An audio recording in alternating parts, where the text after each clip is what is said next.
Humarap na si dating Speaker Martin Romualdez sa pagdinig ng Independent Commission for Infrastructure o ICI kaugnay sa flood control scandal.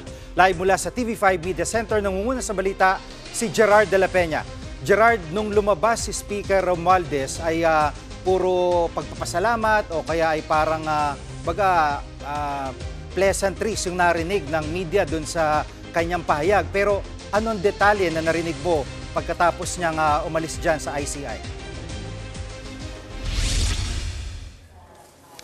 Tama ka, Jiggy. Binahagi nga raw nitong si dating House Speaker Martin Romualdez yung kanyang personal na kaalaman tungkol sa budget process kahit hindi siya kasama dito sa bicameral conference committee. Dito kasi yung sinasabing nagkakaroon ng bilyong-bilyong insertions para sa umano'y kickback. Ibabahagi raw ni Romualdez ang lahat ng nalalaman niya sa ICI para mapabilis itong mga investigasyon. Nadawit si Romualdez dito sa flood control scandal matapos sabihin ng mag-asawang Curly at Sara Diskaya na tumatanggap si Romualdez ng kickback. Pero nilinaw naman itong mag-asawa na hindi nila personal na nakausap itong si Romualdez. Nagpapasalamat naman si Romualdez sa ICI sa pag-iimbita sa kanya. At handa raw siyang bumalik sakaling ipatawag siya. Handa rin daw siyang isa-publiko ang kanyang salin kung sakaling imandato ito sa kanya ng ICI. Pakinggan natin ang naging pahayag ni Romualdez. It's about facts and evidence and hindi lang political noise or speculations. Kaya the ICI commissioners were able to ask me many questions and I was able to answer it. Jiggy, sinabi ni ICI Executive Director Attorney Brian Hosaka na nakatulong naman itong mga naging pahayag ni Romualdez sa kanilang pagdinig. At wala raw dinawit o sinisi itong si Romualdez at sinabi lang niya kung sino yung mga mababatas na kasama niya sa pagbuo ng budget. Ipapatawag din daw ang mga mababatas na ito sa isang hearing. Pakinggan natin ang pahayag ni Attorney Hosaka. I cannot divulge the names first, no?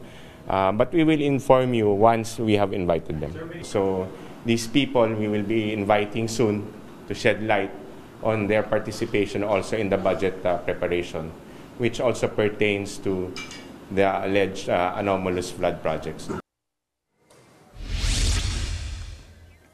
Jiggy, sinabi rin ni Attorney Hosaka na nagsumite ng isang affidavit itong si Romualdez. Pero dahil hindi pa ito nababasa ng komisyon, ipapatawag daw ulit itong si Romualdez para sa mga karagdagan pang mga tanong. Jiggy. Gerard, dalawang magkadikit na tanong. Ito yung maganda sana kung live streaming na nakikita itong mga gantong pagdinig. Kasi makikita dito ang demeanor ng mga taga dyan sa ICI. Kung pagdating ba ni Romualdez, VIP ang treatment. Kumpara doon sa ibang mga witness na pinapatawag dyan.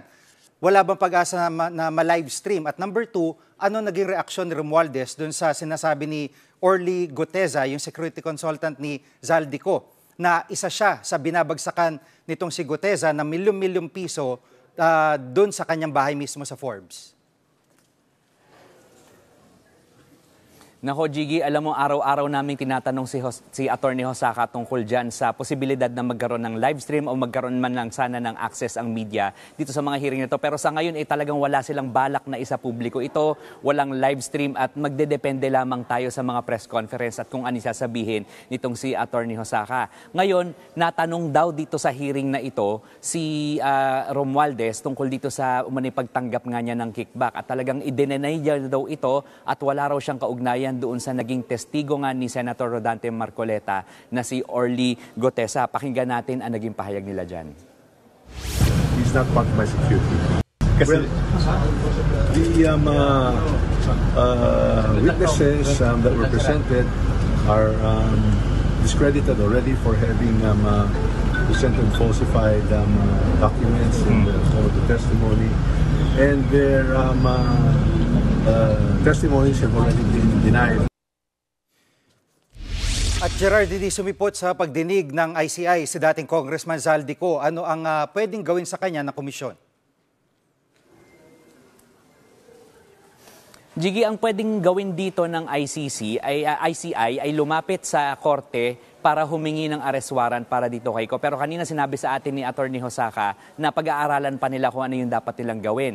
Natanong din dyan tungkol dyan si Romualdez, sinabi niya kahit sinong ipatawag ng ICI ay dapat humarap sa komisyon. Matatandaan natin na itong si Zaldico ay nasa labas ng bansa simula nang pumutok itong flood control scandal at sa huling pagkakaalam ng DOJ ay nasa Europa itong dating kongresista. Yan muna ang latest. Balik sa iyo, Jiggy. Yan po ang ulat ni Gerard de la Peña live mula sa TV5 Media Center. Mga kapatid, Jiggy Manikad po, pagdating sa mahalagang balita sa loob at labas ng bansa, dapat una sa lahat, mag-follow at mag-subscribe na sa social media pages ng News 5.